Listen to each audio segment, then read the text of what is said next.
It's Tuesday once again. Greeting everybody a good day wherever you are watching this podcast episode. I'm Boyd Benavides, President of the IARFC Philippines chapter and one of the anchors for this season of the RFC Tuesday podcast. Welcome everybody to our second episode. Joining me is my co-anchor and fellow RFC, Mr. Andre Obieres, joining us from Cebu Province. Hello, Andre. It's great to see you again for our second episode. Yeah, great to see you as well, Sir Boyet. I'm very excited for this, for tonight's episode.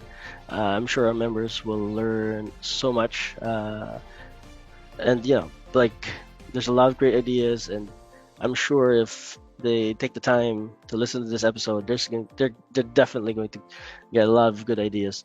So anyway, before we start, this season would not have been possible without the partnership of IARFC and the ever supportive public relations officer, Miss Susan Kappa. Hi, Susan. And also, we would like to thank IARFC PH, the Philippine chapter of the International Association of Registered Financial Consultants, for putting this podcast together. And the IARFC PH is an association dedicated to the craft of financial consulting and the sole organization authorized to conduct the RFC conversion courses, as well as continuing education in the field of financial consulting.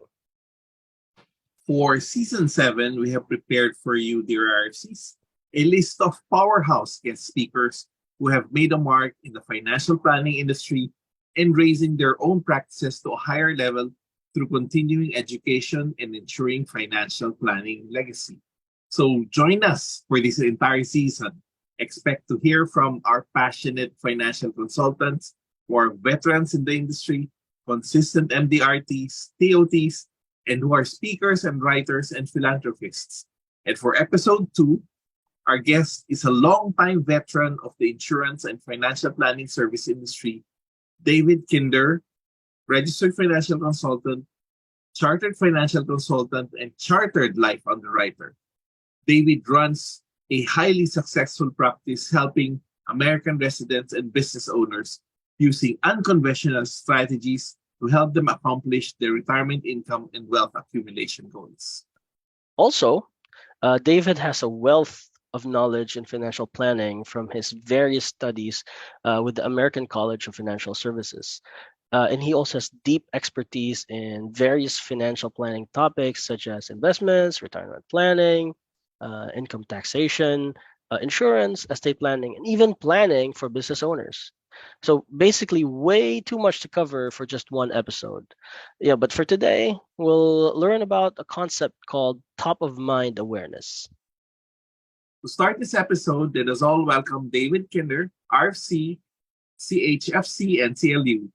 Welcome, David, to the Tuesday podcast. We're honored to have you join us today from California. Welcome. Thank you so much for having me. It's a pleasure. Glad to meet you all. Likewise. Just to get started, you have been with various companies in the financial services industry, and you've got a lot of credentials on your shoulder. But who is DHK as a finance professional? We have to start there with my history and stuff. Okay, well, if we're going to go there, my history on this is that back in a little bit after high school, it's like, what am I going to do with my life? And I got introduced to personal finance, and I read from different authors. And I thought this would be really neat if I can actually make money helping people to create prosperity. And like, how can I go about doing that? And other events have happened in my life since then. But finally, I got employed by a firm to help me to get my licensing, and I began studying how can I help people achieve financial independence and harness the best that they can. At the time, my focus was originally helping people just get out of debt and building wealth. Today, it's far more encompassing because today I focus far more on the tax code, on how taxes impact your wealth building potential and how we can help mitigate that so we can help you have even more freedom and flexibility. So it's been a long evolution. I've been in the industry for, over 20 years, and I'm still learning. There's tons to learn, and I'm still learning, adapting, evolving, but I love what I do. And I love bringing that awareness to whoever I meet.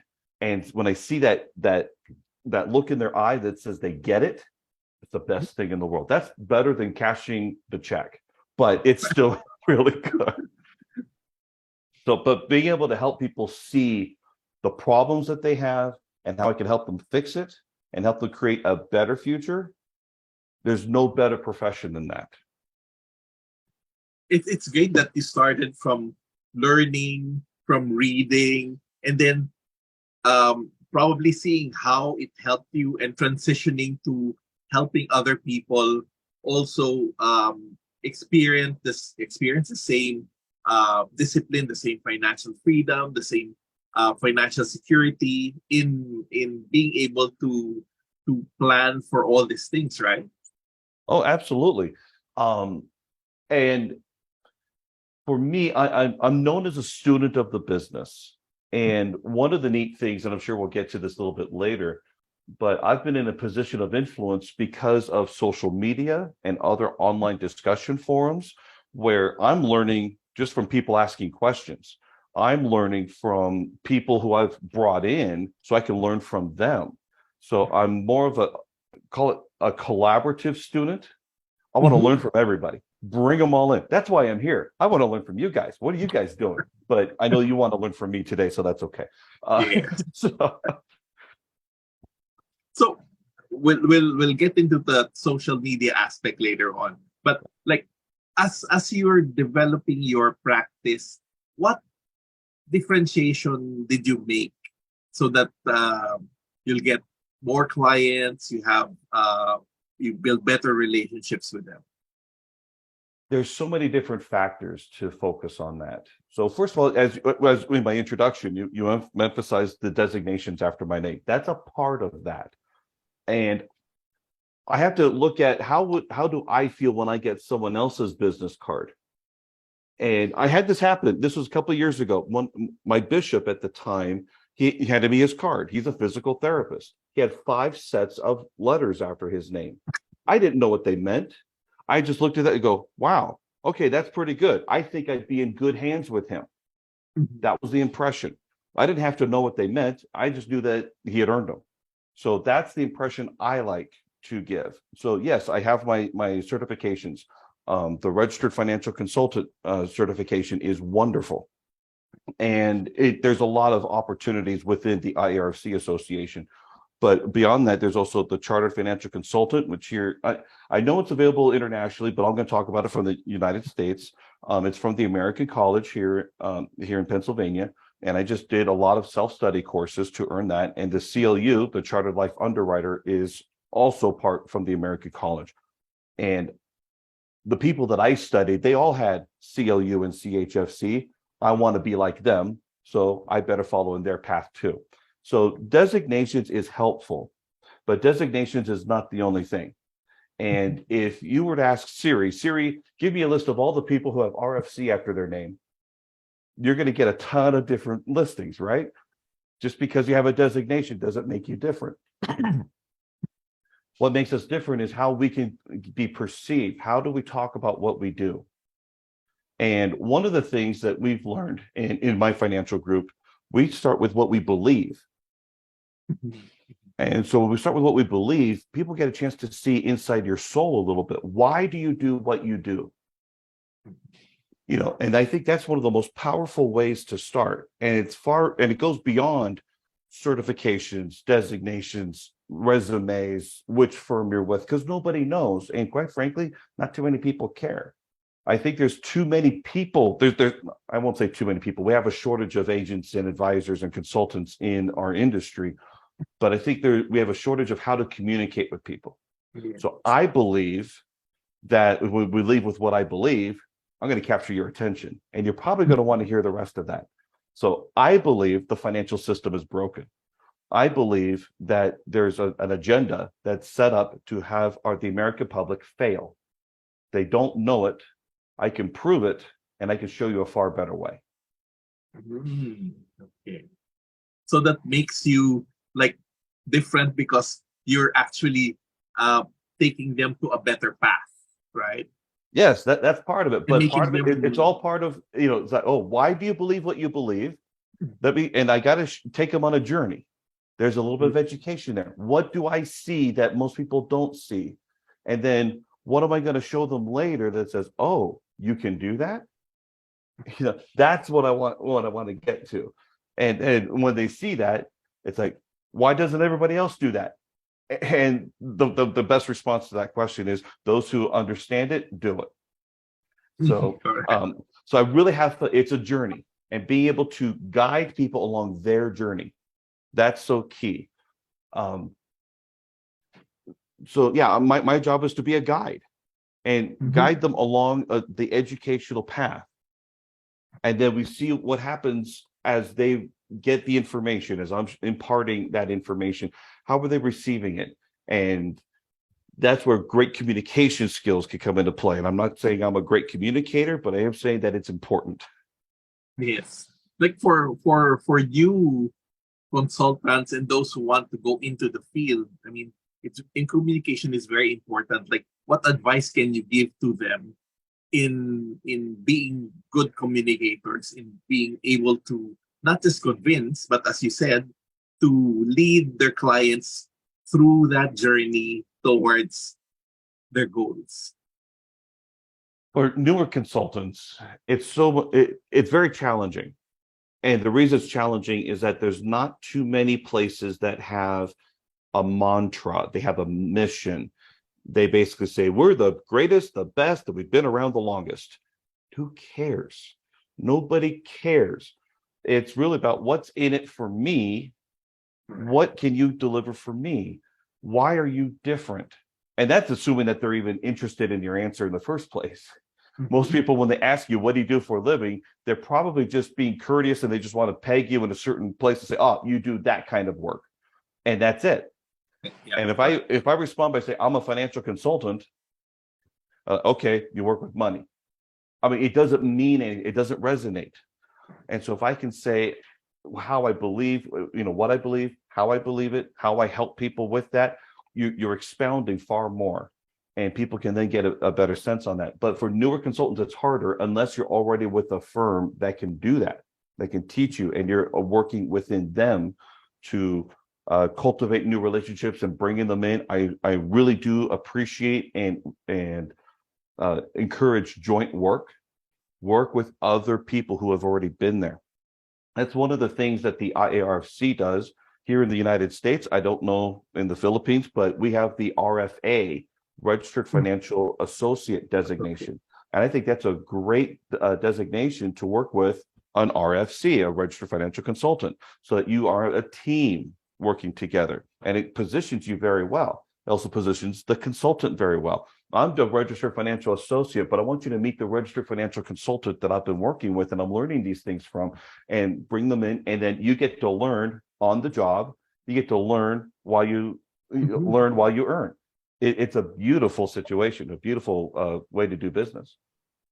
That's an interesting note, because we're just starting also introducing the RFA designation for people who are starting up, those who don't have the required experience yet, right? And how they can learn from those who are already seasoned and those who have had experience in the market and in client relationships. Absolutely. So I guess, and if I may, the way that we help the RFA stand out is if someone says, well, what does RFA stand for? Registered Financial Associate means that I'm a member of an international association of consultants, and I have ascribed to and honored and pledged to follow a code of ethics.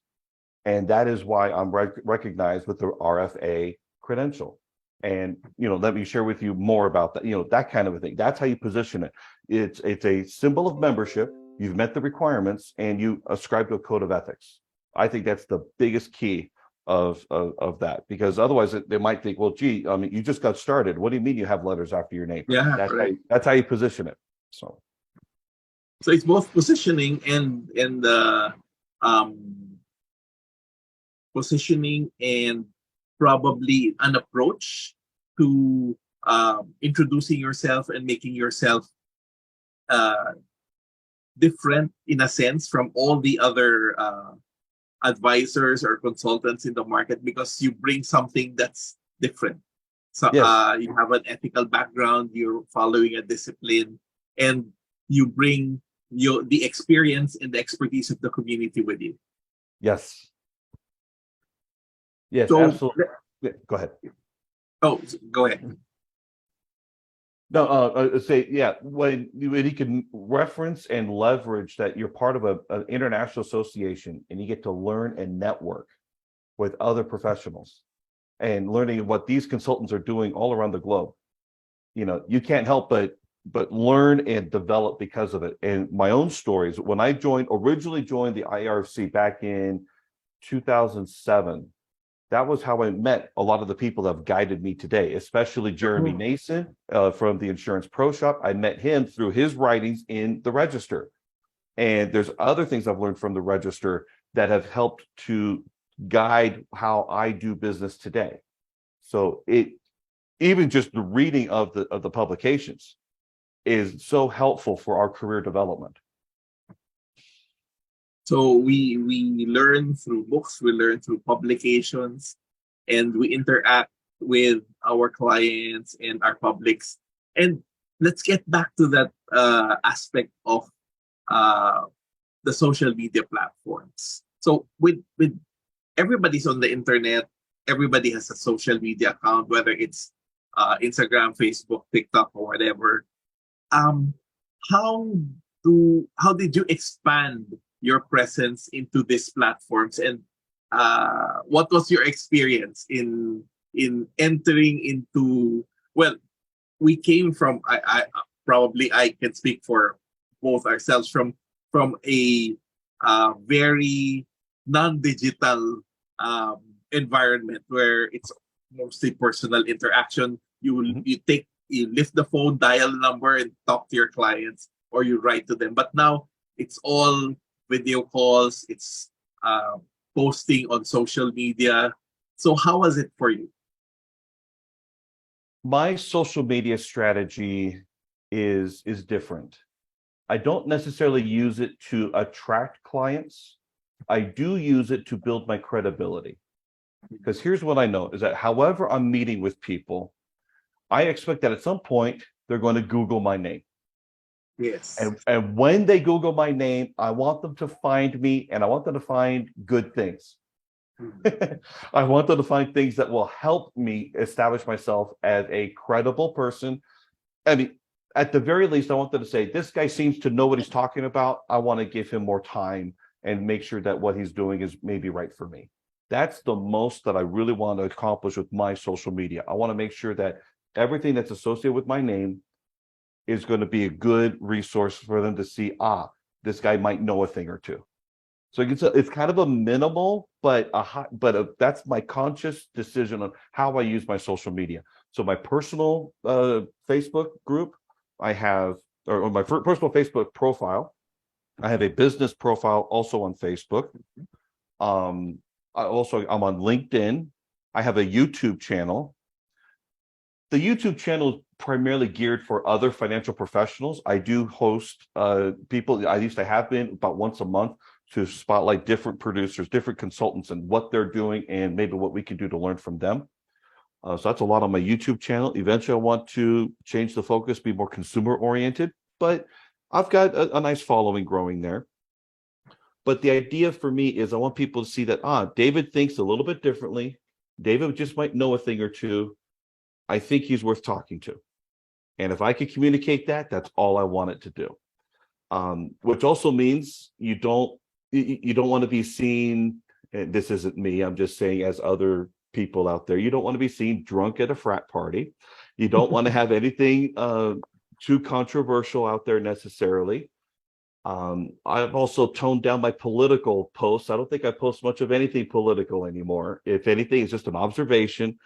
So it's not trying to appease people. It's just because I don't need the conflict. I don't need to get into arguments online. That's something to be cautious of.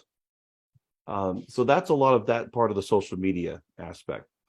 The other part that I've been able to pivot from is that I am the Facebook admin of one of the largest financial professional communities on Facebook. I have over 13,000 insurance and financial professionals in one of my groups. And my goal there is to just help elevate our communication, elevate the profession, elevate how we communicate. We should be doing more business. Why aren't we? How can we help people do more business? How can we communicate the needs of how we can help people to accelerate their financial plans and progress? And if we can do a better job as a community, it could just only help the entire profession as a whole. And so as part of that, I've brought in many other special speakers, consultants, agents, advisors, all kinds of people to also become a part of it. And I've got a lot of people all over the world who are in this group. And so we try to all learn from each other.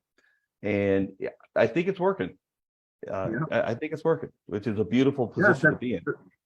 That's totally different from what everybody else is using social media for. It's pushing products, pushing yourself in front of people. Now it's pivoting like 270 degrees, saying that we're using social media to build credibility, to build trust with our customers, both existing and potential, and to be able to build a community that can help each other upgrade everybody's skills.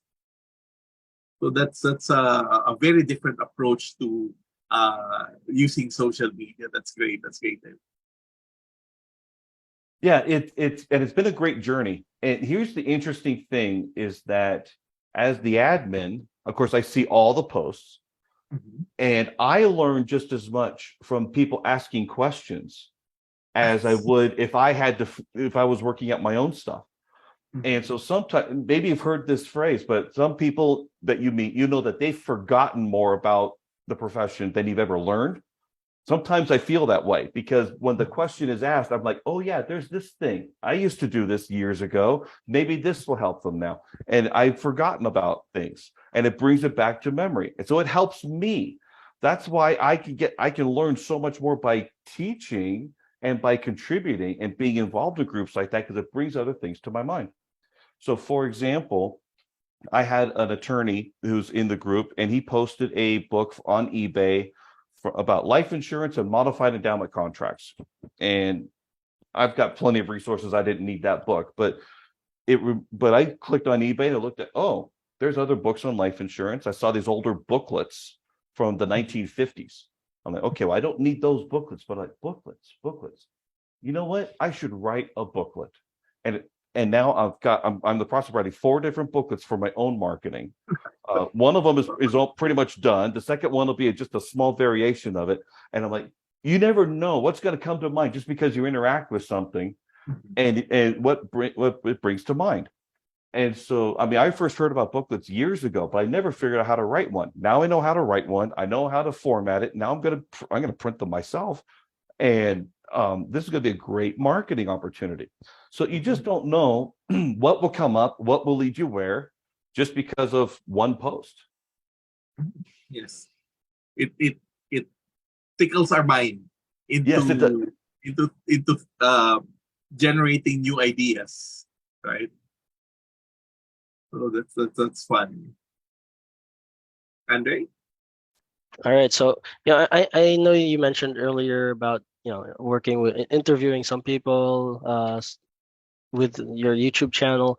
I actually want to dive a bit deeper so that our members would actually get to understand a bit more. Could you tell us how did you involve these other professionals in your online strategy, and what roles do they play with your strategy?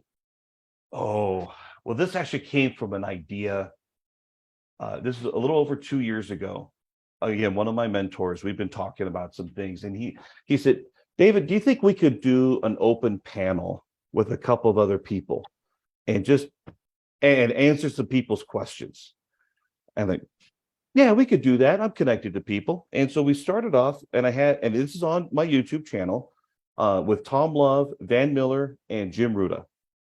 And Van Miller is a legend out here, especially in the United States. I know he speaks internationally. I don't know if he's made to the Philippines. I guess he would have, but I don't know.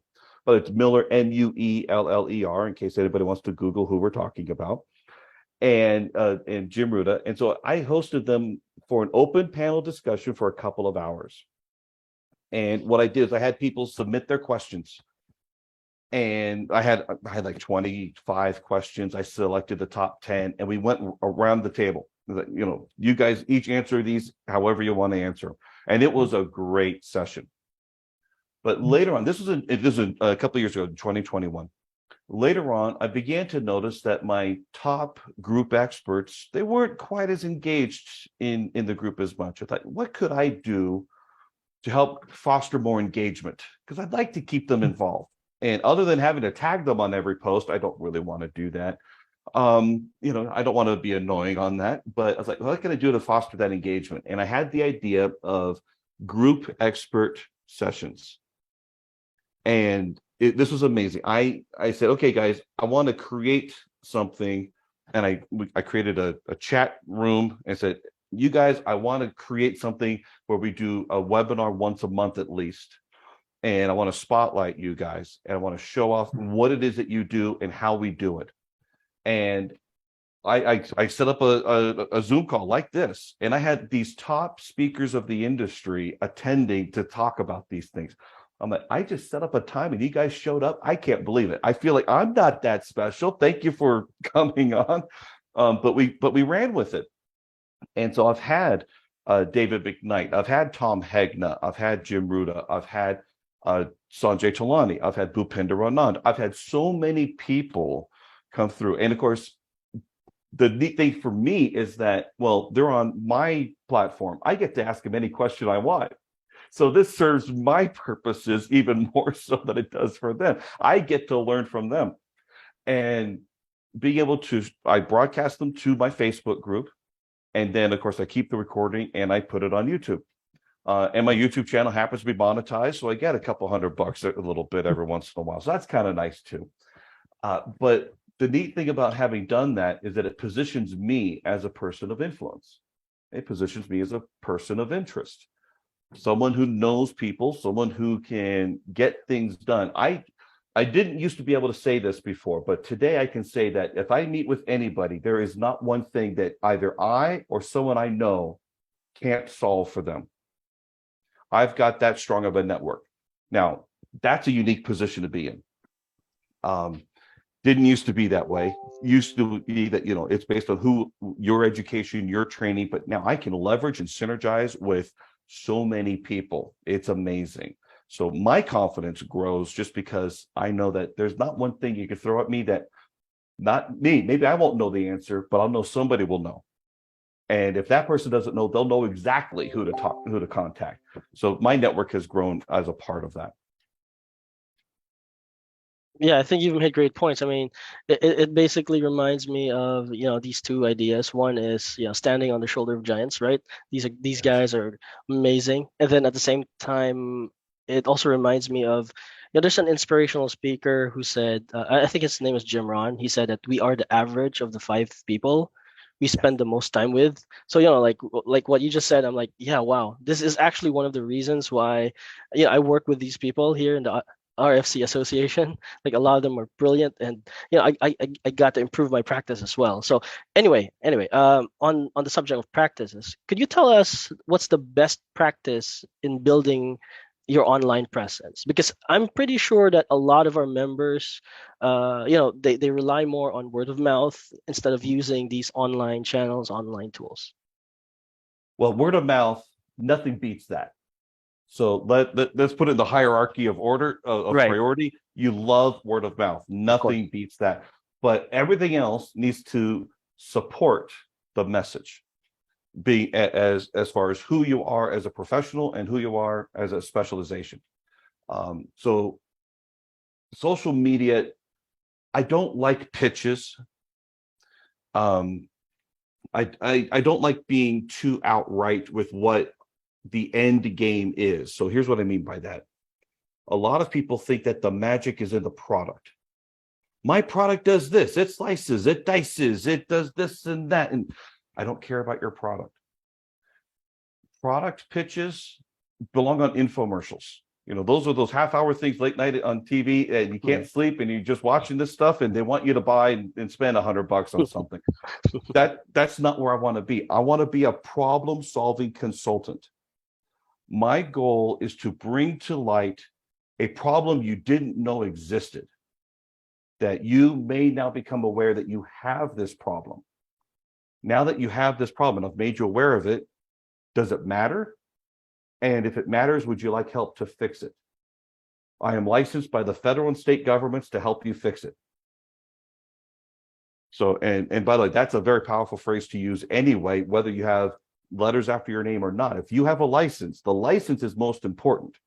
The letters after our name is the education that we're using to bring to light, but it's the license that allows us to be held liable for our recommendations and allows us to act and to earn our income. But my goal is to bring to light problems, and I want to highlight those problems the best I can and intrigue people, maybe tease them a little bit. For example, did you know that your accountant may be helping you to build an account? You can't even calculate the amount of money you owe. Like, who talks like that? Not too many people talk like that. And what we're talking about here in the United States is 401ks and IRAs.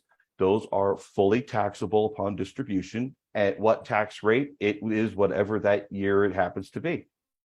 But when I can bring those things to light, just tease them a little bit. Don't tell them you want to sell them life insurance. The life insurance is the end. The life insurance doesn't matter. It's all about the problems that you're trying to help people solve. And once they understand the problem, do they want the solution? So I look at it kind of like this. You can lead a horse to water, but you can't make him drink, right? We've all heard that phrase. But you can salt the horse's oats to get them to want to drink. Right. So I want to be an oat salter. I want to salt them, not assault. Don't get me wrong. I want to salt them. And if we think of the Bible verse, if the salt has lost its savor, wherewith shall it be salted? It is thenceforth tossed out and trodden under the foot of men. And if we think about it, if our messages are falling on deaf ears, it's because you don't have enough salt in your message. We need to have enough salt in our message that get the right people to say, tell me more about that. What do you mean? That's what we want to do. And that's what encourages and fosters that communication where we can. Otherwise, if you're not getting that, well, you don't have any salt in your message, and that's why you're getting tossed out, and we get the rejections, and it's uncomfortable. I don't like rejection, so I don't want to get them. It's a little bit of a fact of life, but I don't want them. So by design, my goal is to intrigue people. And at the same time, you have to be willing to accept that some will and some won't. In fact, it's possible that most won't. You have to be okay with that, but realize that if you did your job, that's on them, not you. I have my own phrase about that. And I think I created it, but we'll see. But I believe that a no is not a no until you know that they know what they are saying no to. So that's part of my job. That's the burden I have to make sure I communicate well, because I want to make sure that when I get a no, did they say no to a complete message or not? And if it's an incomplete message, that's my job. That was my failing. If they had a complete message, they still said no, that's not on me. And I don't have to take the personal responsibility on that. I can move on and say, okay, I did my part. That file's closed. I'm moving on to the next one. And you have to have that. You have to be okay with that. And that's especially harder for the newest consultant. For the new consultants coming in and they're getting started, they said no. What did we do wrong? How can we fix it? I want that business. No. If you did enough, if you did the job right, let them own their decision. It's okay. Just find another one. Yeah, that was very powerful, and it basically, it made me think that there's a lot of thought in this, there's a lot of strategy, basically, thinking differently, right? It's like 3D chess in the sense that yeah, you can't just drag someone, a horse, the water, make him drink. It's like thinking, many steps ahead, and Mhm. like you said about, uh, like newer consultants on, like how they're going to get set up. So I actually want to circle back to your involvement with the IARFC. So could you actually tell us the story before we actually talk about the other stuff? Could you tell us the story on how you actually discovered the IARFC and how you joined? Yes, I originally I was on multiple online discussion forums, and I had a gentleman, and I unfortunately don't remember his name right now, but he was a longtime RFC member, Mm, and he's always been promoting it. And I thought, you know what, I need to check this out. And when at the time, this was like it was about 2007, and I was nearly completing my CHFC, Charter Financial Consultant Studies. So I was already on my way to earning a designation to put after my name, but I hadn't heard of RFC. And in the United States, it's just not that well known. And I'm like, well, what is it? And by the way, something to be aware of is that you really want to be careful to not have uh, not necessarily bad designations, but designations that don't mean anything. right. And I'm always cautious about that. I don't want they in the United States we call them weekend designations. You take a 3-day course, and all of a sudden, boom, you've got these letters after your name. And I'm very cautious about that. We have to take care to preserve our own integrity. So that's very important. So when I'm looking at the quality of the education that was provided, the quality of the leadership of the IARFC, and especially Ed Morrow at the time, he was the CEO of the IARC, and he's done a lot of presentations. I'm watching him and giving these different presentations. I'm like, I like to learn how to become more like him. I like to learn more of and develop more of that style. And so that's a lot of what led me to want to become a member of the IRC Association. And there was a period of time in my life where I wasn't involved in it, and I rejoined it back again about 3 years ago. And here's the thing: is that have a complete IARFC online profile. In the United States, we have it where you can search people by name, make sure it's complete.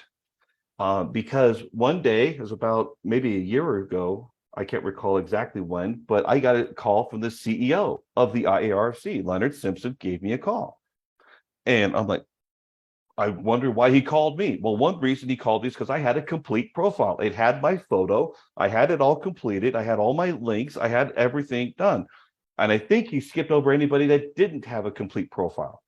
And he called me up asking for ideas on how can we grow the membership and such. And that's one reason why I'm here talking with you, because I've gotten to know Susan, I've gotten to know Leonard and such, and we're now on the committee. We're creating I'll throw a shout out for this. We're creating, and we'll have this announced soon, a virtual conference for the end of September. We're going to have multiple speakers. These are some of the top echelon speakers of the entire industry of financial planning and insurance planning. And it's going to be a fantastic event. So keep an eye out. We will be having that announcement eventually. I'm thrilled to be a part of that. I'm thrilled that because I was doing those webinars before, I know a lot of those people, and they'll take my call and they're coming on board. They're speaking.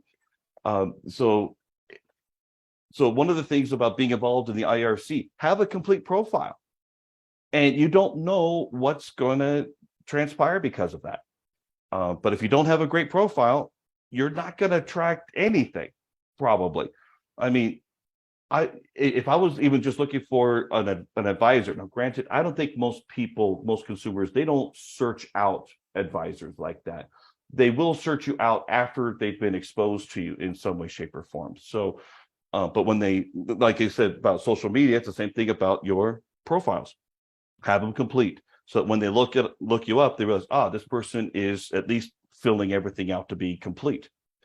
But yeah, being involved in the IRC. But one of the other things I also did was I wrote articles. In 2021, I submitted multiple articles, and they've all been published. They are in the register, and one of them was on specified niches, and I created a different one, which is working with people who believe what you believe, not just people who are in a certain profession or people who have a certain problem, who believes what as you believe. So there's so many opportunities And one of the important things about being a part of an association is, how do you leverage that membership? How do you use it to expand your influence? How do you use it to create new conversations? How do you use it to create awareness? I was very fortunate, and I appreciate the IARC for doing this. I was the member spotlight in this current issue. I'm so thrilled and thankful for that. The question now is, how do I leverage that? And Ed Morrow wrote an article, how to create an academic image. And here's what you do. You get an article published, you get it out into the right people, you schedule a follow-up phone call later to see if there's some synergy opportunities. There's some different ways to do that. And I want to make sure that you don't just join an association, don't just get a designation, leverage it, get involved. You don't know what's going to happen when you do. And only good things can happen.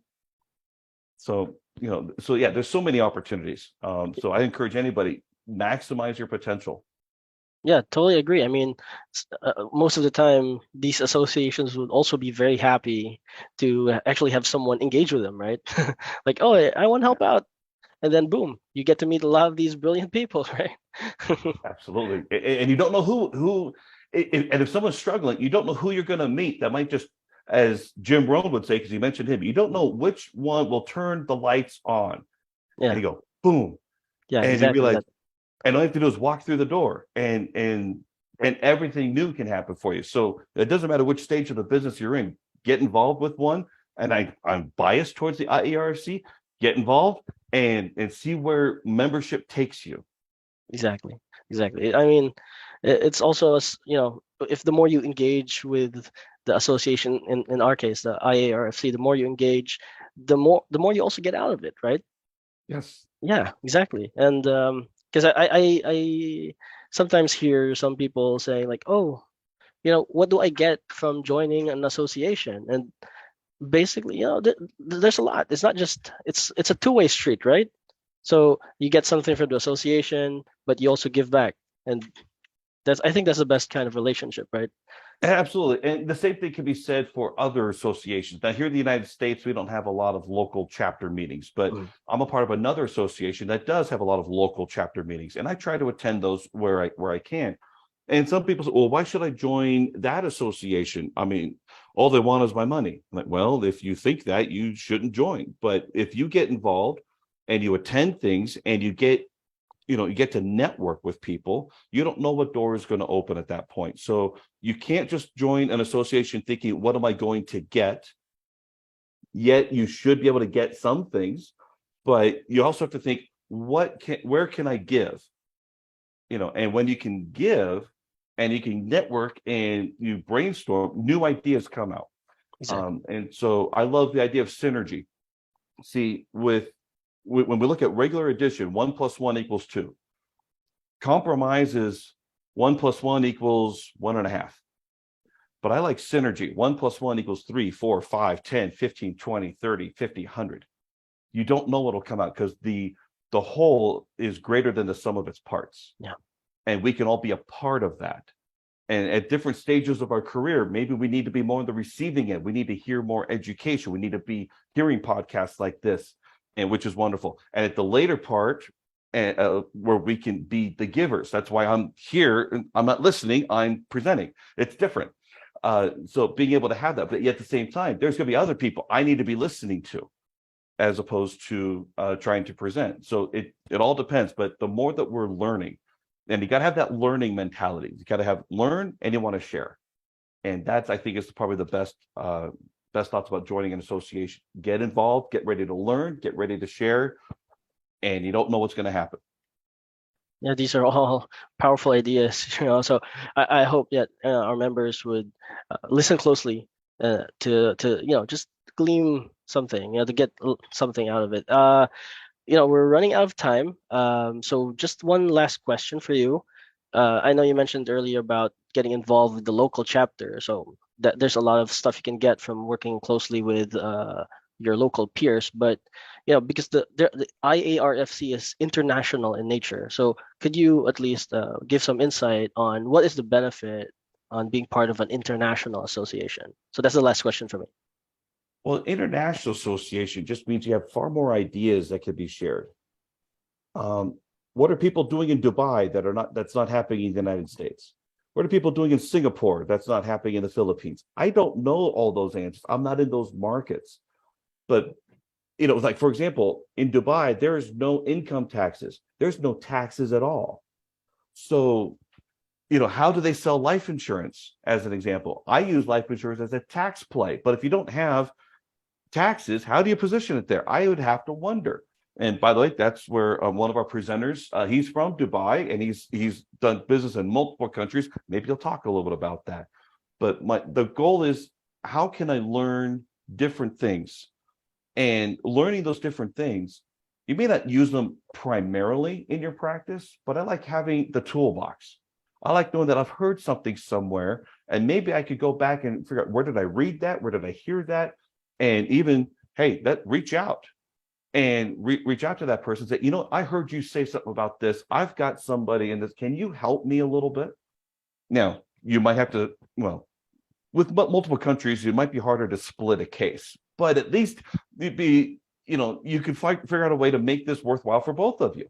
So don't be afraid to share commissions where possible, where legal, but at the same time, people are willing to help people. And, by the way, it's one of the greatest compliments, and I get this a lot. It's one of the greatest compliments to help people along their educational path. I like being some people's mentors, and, and they're very appreciative. Sometimes they, you get pen palled, and people like to kind of take advantage of that a little bit. So you have to be careful, but it's wonderful to be in a position of influence. So I get to give, and then, but learning the different perspectives. How do they deal with those things in their countries? And sometimes you can share back where that can help an idea that could help them. Again, it's all about collaboration. And the more countries, the more ideas we have, how can we help everybody do a better job? That's what I'm all about. How can we help everybody do a better job? Because we all need to do better, not just for ourselves, but we need to bring the magic of what we do to the public. We should be the number one profession. Unfortunately, I keep hearing and seeing different studies that put us under used car people or even under politicians. I'm like, well, actually, I don't think we're under politicians anymore, but still, it's not that great. And I think that part of it's because of the words we use, how we position ourselves. So it's kind of a self-fulfilling prophecy. If we keep pushing product, then they're going to put us in that category. Yeah. All we have to do is elevate ourselves. One of the best ways, here's our shameless plug. One of the best ways to elevate ourselves is to position yourself as a consultant. Join the IARFC, become an RFA or RFC or whatever, because I know different countries have different ones, and be able to let yourself be recognized as a consultant, as someone who solves problems, not just someone who peddles product. And by doing that, and that's one way that we help all of us. But again, it's the collaboration. How can we all help each other do a better job, bring out the best for our clients, for the community? Everybody should benefit. Exactly. I mean, for this kind of profession, financial consulting, financial planning, we have a big impact on a person's life. So, what we say, what we do, the advice we give can have tremendous repercussions to that person's life, right? Yes. Yeah, thank you so much, David, for sharing your insights, your wisdom. Boyd?